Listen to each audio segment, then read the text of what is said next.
In the world of Tolkien, no creatures inspire fear more than the orcs. They are the endless armies of shadow, marching under the banners of Morgoth and Sauron.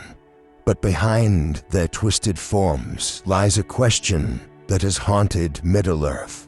Where did the orcs truly come from? In today's episode, we look at the origins of the orcs in the grand tale of Ada. Long before the sun and moon rose, the elves awoke beneath the stars in the land of illusion. At that time, the world was young, and the elves were the firstborn, the children of the supreme god of Tolkien's universe. They lived in peace, untouched by the sorrows and struggles that would later mark their fate. But the tranquility of the elves was shattered by the return of Morgoth, the great enemy. With his dark sorcery, he hunted the elves, capturing many in his snares. Those captured were chained, tormented, and broken, and from their agony, a new race was born. The orcs, once radiant, now ruined, once singers of beauty, now slaves of screams. As the tale goes, Morgoth led the captured elves into the deepest pits of the earth and twisted their forms with cruel and hateful arts, turning them against their own kind. Yet, even in their darkest hour, some elves resisted, choosing death over servitude. Those who fell in battle became the first of the martyrs, their spirits soaring to Valinor, the undying lands, where they dwell in peace to this day. But those elves who survived the ordeal in the depths of the earth suffered an even greater torment. They were forced to serve Morgoth, becoming the servants of his will. This dark origin story establishes the orcs as the antithesis of the elves, representing everything the elves are not. While the elves are associated with light, beauty, and harmony, the orcs embody darkness, ugliness, and discord. Their very existence is a perversion of the natural order, a corruption of what once was good.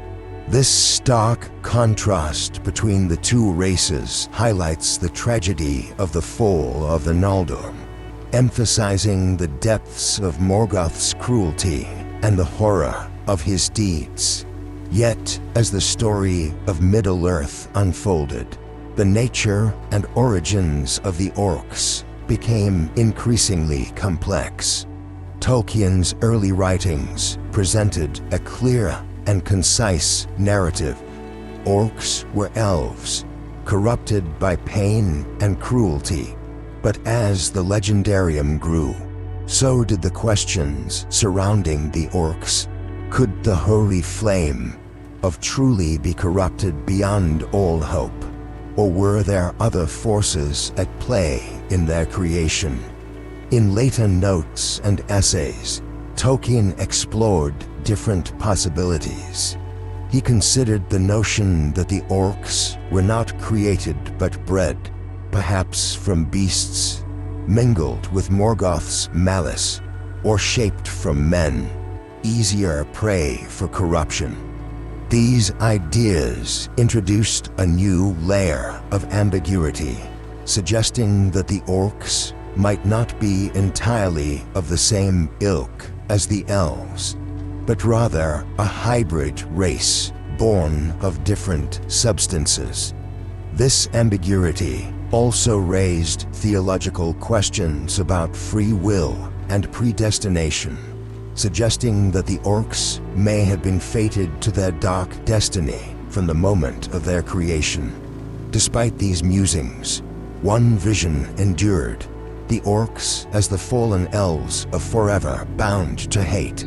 As the story of the orcs continued to evolve, so did their portrayal in Tolkien's works.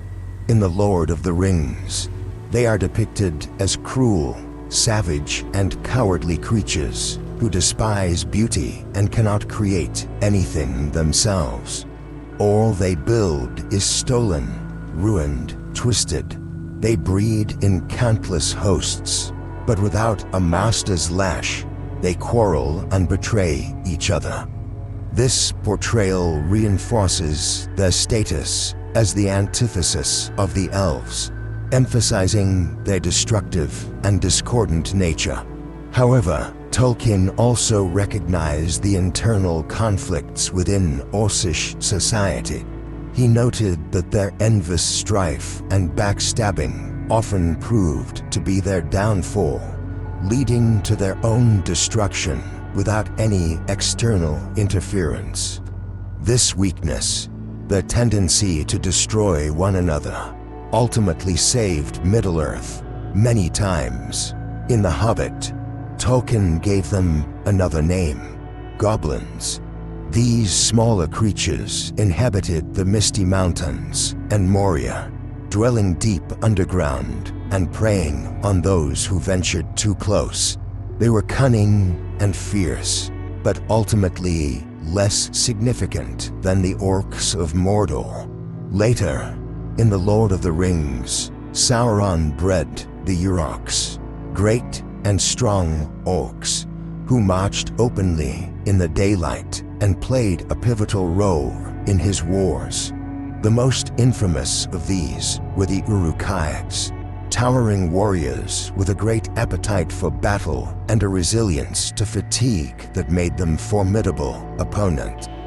The introduction of these different orc types adds complexity to their portrayal, showing that they are not a monolithic race, but rather a diverse group with varying characteristics and roles.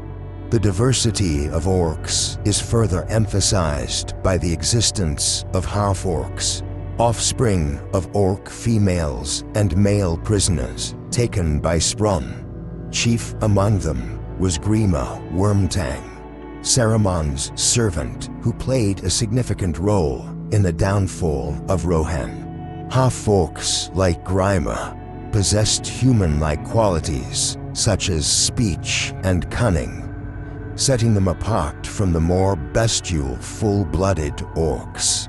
This blurring of the lines between men and orcs raises questions about identity, nature versus nurture, and the possibility of redemption for those caught between two worlds.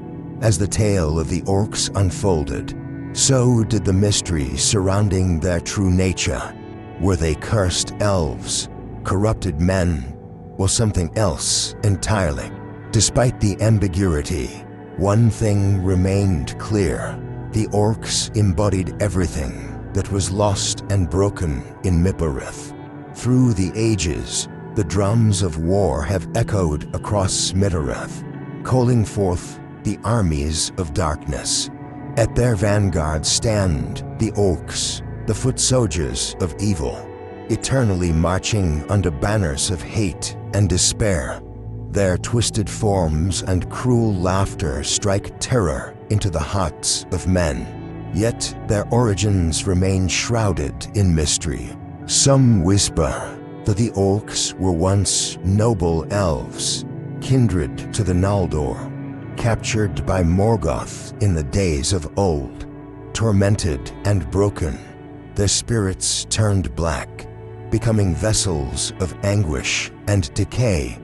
Others claim the orcs were bred by Sauron in dark laboratories, twisted experiments of malice, designed to serve his will. And still others believe the orcs are remnants of men, seduced by the whispers of power and plunged into the abyss. Regardless of their true birthright, the orcs share one common fate: to serve the will of evil, to corrupt and destroy, leaving naught but ruin in their wake. In the depths of their blackened souls, the echoes of their former selves linger, a haunting reminder of what was stolen and lost. And as the tides of war turn, and the armies of good and evil clash, the orcs stand resolute, unwavering in their devotion to the shadow. They are the mirror of the elves, once radiant, now ruined, forever bearing witness to the tragedy of corruption. And when the drums of war echo across Middle-earth, it is the orcs who march first, proving eternal that evil does not create, it only corrupts. So ends our tale of the orcs, the children of hate. Now, the question is yours. What do you believe to be the true origin of the orcs? Are they fallen elves, corrupted men, or something else entirely? Share your thoughts below. And if you enjoyed this episode, please remember to subscribe for more tales from Middle-earth. Until next time, stay safe and may the road rise to meet you. Hey everyone, thank you so much for watching this episode of Tolkien's Silmarillion Explained. If you enjoyed this video and want to support the channel, consider becoming a patron where you can watch each episode early and even suggest future topics. Visit our page to learn more or click the join button below.